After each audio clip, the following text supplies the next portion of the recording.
Hello everyone, कैसे हो आप सभी। आज मैंने आप लोगों के लिए लोकोमोशन एंड मूवमेंट का एक क्वेश्चन लिया है। सो बिना वेस्ट किए time, come on let's go solve this question.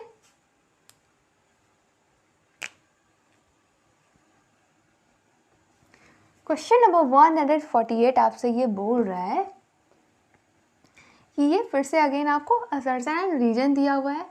मैंने ऑलरेडी 3-4 क्वेश्चन में आपको असर्शन रीजन सॉल्व करने का तरीका बताया है। अगर आपने नहीं देखा है तो आप जाओ उसे भी देखो एंड यहाँ पे भी देखो कि मैं कैसे सॉल्व कर रही हूँ। उसी के बेस पे आप क्वेश्चन सॉल्व करना असर्शन रीजन का। तो पहला है क्या प्रोसेस, पहले हम लोग चेक करते हैं कि असर्शन का जो स्टेटमेंट है वो करेक्ट है कि नहीं। तो चलिए देखते हैं।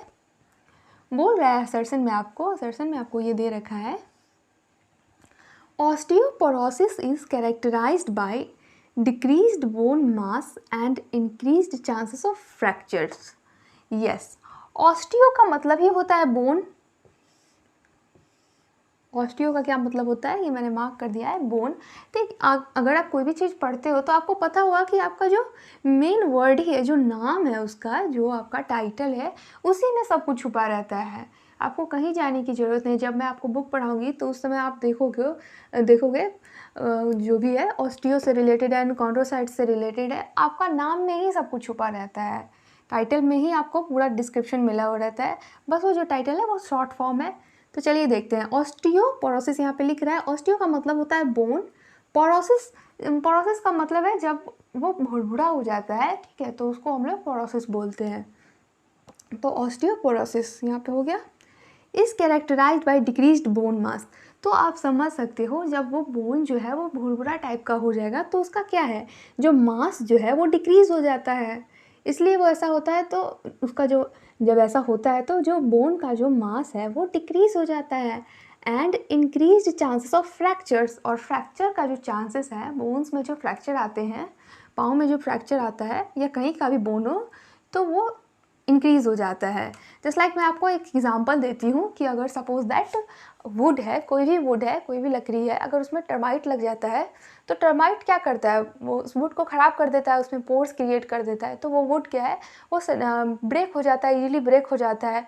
इसलिए हम लोग टर्माइट से बचाने के लिए उसको प्रोटेक्ट करके रखते हैं। उसी तरीके से आपको एग्जैक्टली सेम एग्जाम्पल का एज एग्जाम्पल मैंने लिया है। ऑस्टियोपोरोसिस में भी क्या होता है कि ऑस्टियोपोरोसिस की वजह से डिक्रीज़ हो जाता है बोन मास, जो है वो 30 एज के बाद से आपका डिक्रीज़ होने लगता है and increase chances of fractures. Yes, and fracture का जो चांसेस है वो इंक्रीज हो जाता है। तो ये वाला स्टेटमेंट आपका एब्सोल्युटली करेक्ट है। चलिए चेक करते हैं रीजन में क्या दे रखा है। Common cause of osteoporosis is increased level of oestrogen. तो देखिए, पहले तो ये आपको डिजीज़ दे दिया है कि डिजीज़ में ऐसा होता है, ऑस्टियोपोरोसिस नाम का दे रखा है। तो आपका डिजीज़ का आपको जो भी करेक्टर है उसका दे रखा है करेक्टर, एंड पूछ रहा है कि इसका कॉमन कॉज क्या है। तो ये रीज़न है एंड ये इसका ये असर्शन है एंड ये इसका रीजन है। और हम लोग कैसे सॉल्व करते हैं, पहले इसको करेक्ट कर लीजिए ये है कि नहीं, एंड फिर इसको करेक्ट कर लीजिए एंड उसको करेक्ट करने के बाद चेक कर लीजिए कि क्या इसका ये करेक्ट एक्सप्लेनेशन है कि नहीं। तो चलिए देखते हैं। इसमें बोल रहा है आपको कॉमन कॉज ऑफ ऑस्टियोपोरोसिस का कॉमन कॉज क्या, इंक्रीज्ड लेवल ऑफ एस्ट्रोजन है। तो ये रॉन्ग है, इंक्रीज्ड नहीं होता है, डिक्रीज्ड लेवल होता है। बहुत ध्यान से लगाइएगा, इंक्रीज्ड रॉन्ग दे रखा है ये स्टेटमेंट। कॉमन कॉज जो है ऑस्टियोपोरोसिस का वो decreased level of estrogen. Estrogen का लेवल जब डिक्रीज्ड रहता है तो ही आपका ऑस्टियोपोरोसिस होता है। बॉडी में जब एस्ट्रोजन का कमी होता है तब ये ऑस्टियोपोरोसिस होता है। ये एज रिलेटेड है, ठीक है। तो यहाँ पे ये आपका रॉन्ग हो जाएगा एंड असर्शन का जो स्टेटमेंट है वो करेक्ट है एंड ये रॉन्ग है। तो यहाँ पे एक्सप्लेनेशन, जब ये रॉन्ग हो गया तो इसका एक्सप्लेनेशन तो करेक्ट होगा ही नहीं, क्योंकि ये तो रॉन्ग हो गया ना यहाँ पे। तो चलिए देखते हैं इसके बेस पे ऑप्शन टिक आउट करते हैं। Both A and R are correct but R is not correct explanation of A.